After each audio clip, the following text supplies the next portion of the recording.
నా స్టైల్లో chicken curry ఎలా చేస్తానో మీకు చేసి చూపిస్తానండి. చికెన్ని ఫ్రెష్గా కడిగేసి పక్కన పెట్టుకోవాలి. దీంట్లో కొద్దిగా సాల్ట్, కొద్దిగా పసుపు వేసి కలుపుకోవాలి.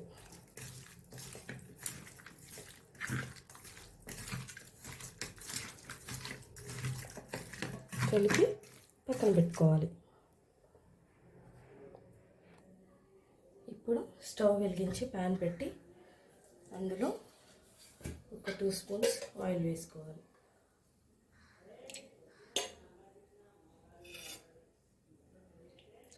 ఎక్కువ వేసుకోవసరం లేదు. ఆయిల్ కొంచెం ఒక 2 స్పూన్స్ చాలు. ఆయిల్ కొంచెం వేడవ్వగానే ఇందాక కలిపెట్టుకున్న చికెన్ని ఇందులో వేసేయాలి.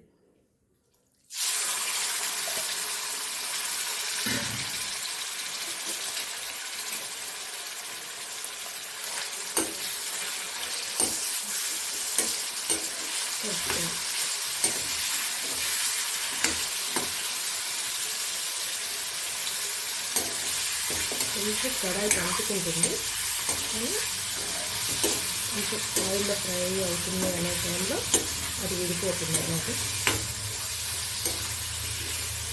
నేను ఆల్రెడీ సాల్ట్ వేసుకున్నాను కాబట్టి అదే కుక్ అయితే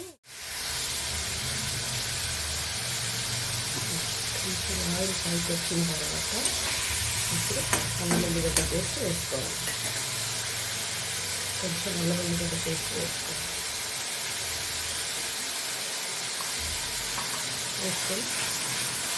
కొంచెం కలుపుకోవాలి.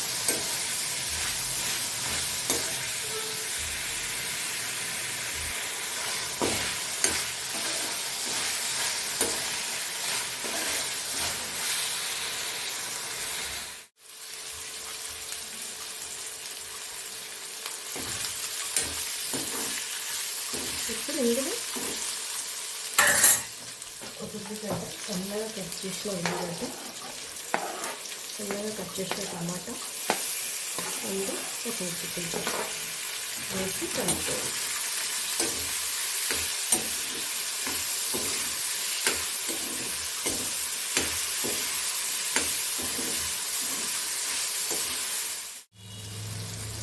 మధ్యలో ఉల్లిగడ్డ టమాటా రెండు మర్చిపోయింది. ఇప్పుడు కొద్దిగా సాల్ట్ వేసుకోవాలి. మనం ముందుగా కలుపుకున్నప్పుడు సాల్ట్ వేసుకున్నాం కదా, ఇప్పుడు చూసుకొని వేసుకోవాలి. కొంచెం వేసుకోవాలి. కొద్దిగా సాల్ట్, ఒక స్పూన్ కారం,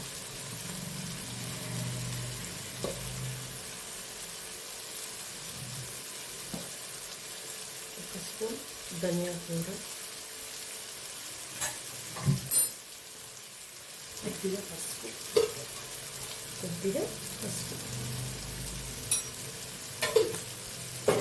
వేసి మంచిగా కలుపుకోవాలి.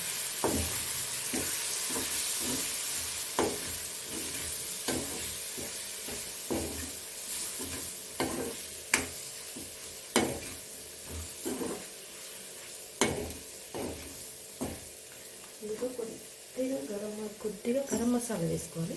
అది కొంచెమే వేసుకోవాలి. మసాలా ఎక్కువ వేసుకోవద్దు, కొంచెం వేసుకోవాలి.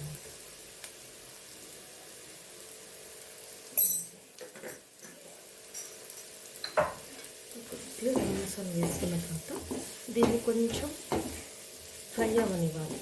కొద్దిసేపు ఒక 2 మినిట్స్ అలా ఫ్రై అవ్వాలి. ఇలా ఫ్రై అయిపోయిన తర్వాత ఇప్పుడు చివరిగా కొద్దిగా వాటర్ వేసుకోవాలి. కొంచెం వాటర్ వేసుకోవాలి. ఇలా నేను చూపిస్తున్నాను కదా, అలా వేసుకోవాలి. కొంచెం వాటర్ వేసుకొని కలపొద్దు, ఇంకా అలాగే వదిలేసేయాలి. కొంచెం ఒక 5 మినిట్స్ అలా వదిలేస్తే అది ఉడికిపోతుంది అన్నట్టు.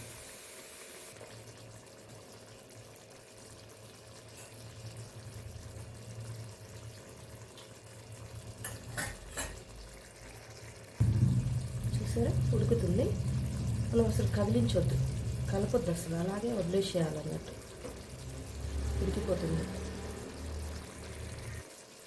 ఓకే, 12 మినిట్స్ అయింది కదా, ఒకసారి కలుపుకుందాం. చూసారా, థిక్ గ్రేవీతో చాలా టేస్టీగా ఉంటుందండి ఈ కర్రీ.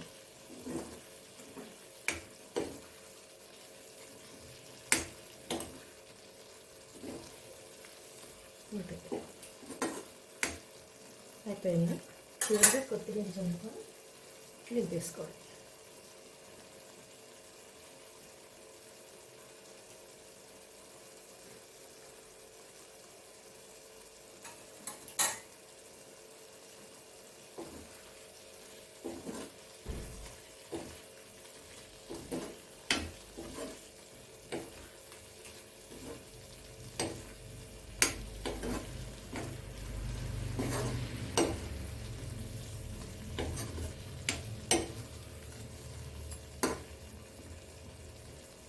ఓకే అండి, అయిపోయింది.